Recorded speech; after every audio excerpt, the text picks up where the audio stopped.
She's such a lousy wife. All she does is hang around the house and doesn't lift a finger. At a family gathering, Jason, my husband, who's hardly around since we tied the knot, said. His relatives would jump in with, "That sounds terrible. Some wife she is." Feeling backed up, he even added, "She can't cook to save her life, and the house is always a mess. Makes me not want to come home." That really got me. "After the way you treat me, you have the nerve to say that in public?" I shot back. "And what home are you talking about? You no longer have a house to come back to." The relatives and he were both caught off guard by my response. "I ended the lease a week ago. But don't worry, I stored all your stuff. Guess you wouldn't know since you're hardly ever home." "You did what?" he gasped. His dad jumped in. "Hold on, what's happening here?" Jason was in for a rough time. "My name's Susie, and I'm a 32-year-old married lady. My folks own a mid-sized factory. Dad's the big boss, and Mom manages some of the part-timers. Being their only kid, they doted on me a lot. After college, I snagged a job in accounting at a big car company. I'm kind of shy, so when I hit 30 and was still single, my parents got a bit anxious. They suggested a few arranged marriages, but nobody clicked. Just as I was about to call it quits, Dad introduced me to the son of a business buddy. Out of respect, I decided to meet him. That's how I met Jason, who'd be my future husband. He was involved in his dad's business, but at a different company. I was charmed by his manners and sweet smile. Turns out he felt the same and invited me out. After a few dates, he popped the question within 6 months. Elated, I said yes, and our families were in the loop. My parents were thrilled. "Susie, we're so happy. Jason, you better look after her," they beamed. Joining forces with an important business partner would be a boost for Dad's company. We then visited Jason's folks. Their place was swanky. His mom, Mary, who's on the city council, warmly said, "We were worried about Jason being single for so long. Glad he found you." She was kind-hearted, but super energetic. Jason's dad, Scott, chimed in. "In our business, family ties are crucial. Welcome aboard, Susie. Take care of our boy." He was a bit intimidating, but it was comforting that they were on board with our wedding. Soon after, Jason and I made it official and celebrated with a ceremony. One catch was that I'd become a stay-at-home wife. "Work keeps me on my toes. I'd like you to run the household," he'd said. I responded, "Sure thing. I'll make sure everything's in tip-top shape at home." With his solid paycheck and generous wedding gifts from both families, settling into the housewife role wasn't a big deal for me. My friends would often rib me, saying, "Being a housewife with all that free time sounds like the dream." After getting hitched, Jason turned down his folks' offer to get us a condo. He wanted us to pick out a rental that feels right for us. I started thinking maybe it was best not to lean on his parents too much. I respected his call and was on board. When he started looking for a place, he said, "I'm buried in work right now and can't help hunt for an apartment. Mind handling that and getting the lease sorted?" "You're sure about this?" "Absolutely. Find something you like and I'll just move in." So I set out solo, picked an apartment, and got everything set up. Once we were married, we shifted into our new place, ready for that honeymoon phase. But that bubble burst real quick. Jason was barely around. He'd burn the midnight oil on weekdays and be out the door at the crack of dawn. On weekends, he claimed work dragged him in. He often jetted off for business trips, too. My days became a loop of chores and waiting. I'd whip up dinners only for him to say, "Grabbed something out," and hit the hay without eating. It felt like he was just crashing at our place between shifts. I was starting to question our whole setup. Was this married life? I wanted to be there for him, but this was a bit much. 3 months post-wedding, I finally brought it up. "You can't be this slammed all the time. We never hang out." He shot back, looking wiped out. "I'm swamped. Can't you see I'm beat?" I get it, but... If you get it, then cut me some slack. Grinding to keep us comfortable. He snapped.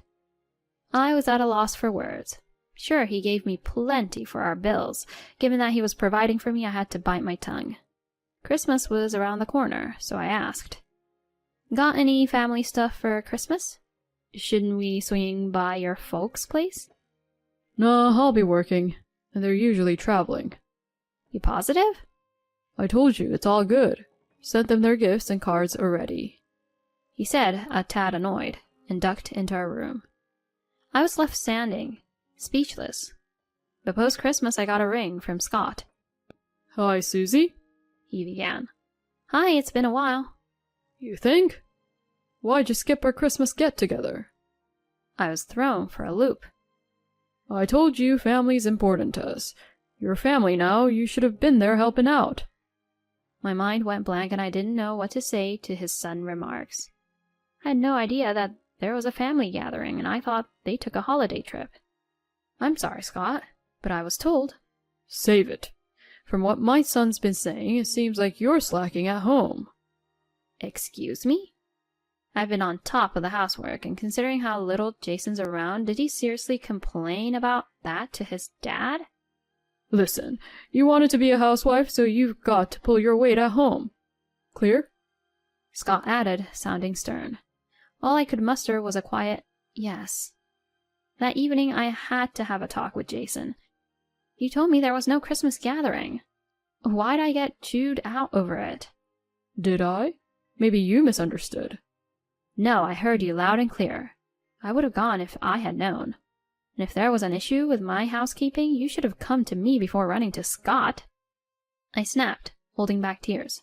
He scoffed. You probably just chill at home and now you're kicking up a fuss? What? I work hard at home when you're not around. He dryly retorted. I bet you're just burning through my money. And with a cold glance, he left. After that, he became even more elusive. So elusive that he actually stopped coming back home. He was always out with just the vague work text as an excuse. His absence was suspicious. Trusting my gut that he was keeping something from me, I hired a detective using my pre-marriage savings. Thanksgiving rolled around soon. While I was handling chores, I got a call from Scott. Susie, we've got a Thanksgiving gathering. Make sure you're there. All right, I replied, then promptly called up Jason. He answered, sounding less than thrilled. Your dad mentioned a Thanksgiving thing. Oh? Don't bother showing up. Excuse me? With how you handled the house, I can't show you off. I'll go, but you should stay put. He ended the call abruptly. A few days later, there I was, outside his parents' place, hearing the lively chatter of a family event. I rang the doorbell, and a surprised Mary met me. Didn't expect to see you. I just nodded and walked in. Immediately, the room buzzed. Ah, the bride's here. Heard you're not big on housekeeping. Been a minute since we last saw you. Scott shot me a disapproving look. Jason, mingling with the family, looked floored to see me and quickly averted his eyes. As I assisted Mary in the kitchen, I overheard Jason's conversation in the living room. How's married life, Jason? Uncle, you're looking right at it.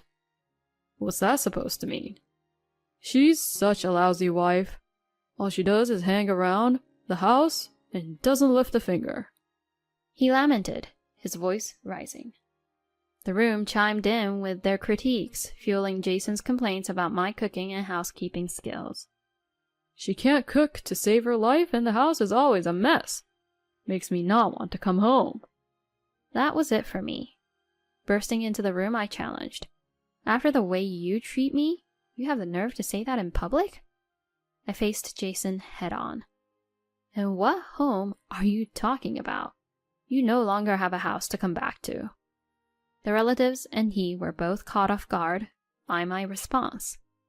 Wait, what do you mean? What's this no-home talk? He asked, visibly confused. I calmly replied, I ended our lease a week ago, but don't worry, I stored all your stuff. Guess you wouldn't know since you're hardly ever home. Yep, I'd called it quits on our lease and started a life on my own. You did what? he gasped. His dad jumped in. Hold on, what's happening here? Jason, still reeling, was speechless. Facing Scott, I explained. Jason's barely been home since we got hitched. He's never even had my home-cooked meals. For months, he's been MIA. Raising an eyebrow, Scott asked, What? So where's he been all this time?